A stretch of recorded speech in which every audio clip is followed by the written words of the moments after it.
Of all the places a storm could break, mine came beneath the humming blue glare of a half-dead gas station sign, out past the edge of anything that looked like home. I remember the night so clearly, how the black semi rumbled up right after sundown, its engine barely a growl, almost like it was daring the wind to say something back. I stepped down from the cab slow, the way you do when you know you've got nothing to hide, but everything to watch. My old jacket hung loose over my shoulders. The cold diesel smell bit at my nose, and I caught my reflection in the glass, tired, sure, but unbothered. I could feel their eyes before I even saw them, two local cops tucked in a sun-faded cruiser on the far side of the lot. Killing time with bitter gas station coffee, already looking for something to break up the monotony. Officer Bo Harding was first to move, cocky in that way only small-town cops can be when they think the night belongs to them. His partner, Harper, kept quiet, just rolling his cup between his palms. Bo took one look at my out-of-state plates, cracked a grin, and said loud enough for me to hear, "But he's running something cigarettes, maybe worse." He tossed his cup and strode over, Harper a silent shadow behind. "You working late, driver?" Bo asked, crowding in closer than he needed to. He wanted to see me flinch. I didn't give him the satisfaction. "Just fueling up, officers," I answered, steady as Sunday. "Problem?" My voice didn't rise, didn't break, not my first rodeo. Bo tilted his head, all mock surprise. "You always this calm when cops roll up?" I shrugged. "Depends on the cops." He wanted paperwork, wanted to see what was in my trailer, like it was a game, like maybe I'd break first. "Mind popping that back door?" he pushed, tone edging toward threat. I just raised an eyebrow. "You got a warrant?" The quiet between us went heavy, overhead lights buzzing, bugs circling the halo. Then I leaned in just a touch, not threatening, just advising. "You might want to check your mirrors before you reach for that latch." Bo's face twitched, confused, until he spotted them. Tiny red lights, three little cameras peeking out from the chrome, already blinking, already rolling. Then his eyes caught on the small silver tag above my back window, a federal asset marker, government issue, nothing you could buy off eBay. Suddenly, all that swagger drained away. "Who are you?" he asked, but he already knew. Before he could decide what to do, a black SUV ghosted up behind my rig. No lights, no plates, no words, just presence. Harper grabbed Bo's wrist. "Don't," he warned under his breath. And that was the moment they realized. This wasn't a traffic stop. It was a setup, and I wasn't the target. I was the trap. You know, I'd seen this before, how quickly the air changes when someone realizes they're not in control. Bo tried to act like nothing had changed, but Harper started sweating bullets. "You got a supervisor we can talk to?" He tried, voice unsteady. I shook my head, "Not one you can reach by radio." He swallowed hard, already understanding more than he wanted to. These two had heard the rumors, sure, stories about the feds coming down on dirty departments, places where paperwork vanished and complaints went nowhere. They just never thought it had happened to them. Not here. Not on a Tuesday night at a gas station everybody else forgot existed. I let the silence grow. Sometimes that's all it takes for people to show you who they really are. Inside my trailer?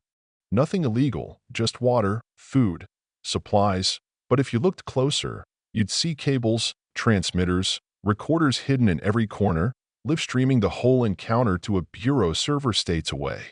I wasn't hauling freight.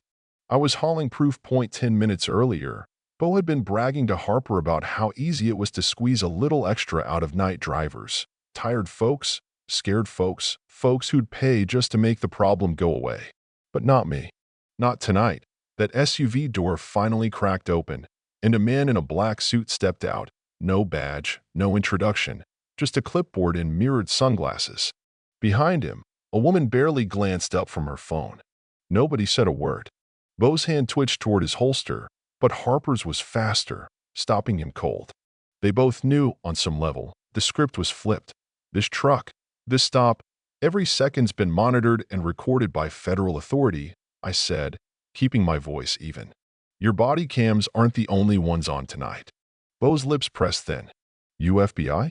I just stared at him, let the silence do the work. Because in that moment, they both knew I didn't need to answer. The man with the clipboard placed a sealed envelope on the hood of their cruiser. Federal seal, heavy paper, nothing friendly about it. Harper just stared. Is that a warning? I nodded. You'll want to read it before morning. For a long beat, nobody moved. Then I turned away, climbed back into my cab. The engine rumbled back to life, smooth as ever, and I rolled off. No lights, no sirens, just a quiet promise hanging in the air that this wasn't the last time we'd meet. The gas station, once just another nowhere on the map, felt different now. Bo stood frozen, hands shaking, while Harper leaned against the car, replaying every second in his head. They'd shown up expecting to flex their authority. What they got was a masterclass in how quickly the hunted becomes the hunter. Bo finally tore open the envelope. Inside, a single sheet, short and sharp. Federal monitoring confirmed, signed by a name neither of them recognized, but now would never forget. Harper didn't need to see it. He already knew.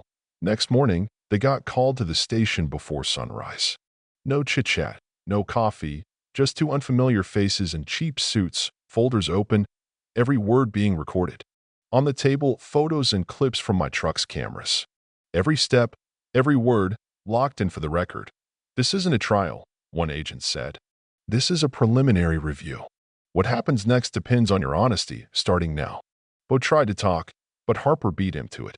We knew better. We just thought no one was watching. And now they knew. Someone always is. I wasn't there to watch the fallout. That's not my job. I drive on, file my report, and let the chips fall where they may. By the end of the week, internal affairs was crawling over that department. Files came unsealed. Body cam footage surfaced. Complaints that had gathered dust for years found new life. Harper cooperated. Bo lawyered up, but video doesn't forget. Neither do the folks who finally get their say. In my own quiet office, 3 states away, I pinned a photo of my little brother, a kid in a cap and gown, smiling in the sun. That's why I do this. That's why I don't blink when it gets personal.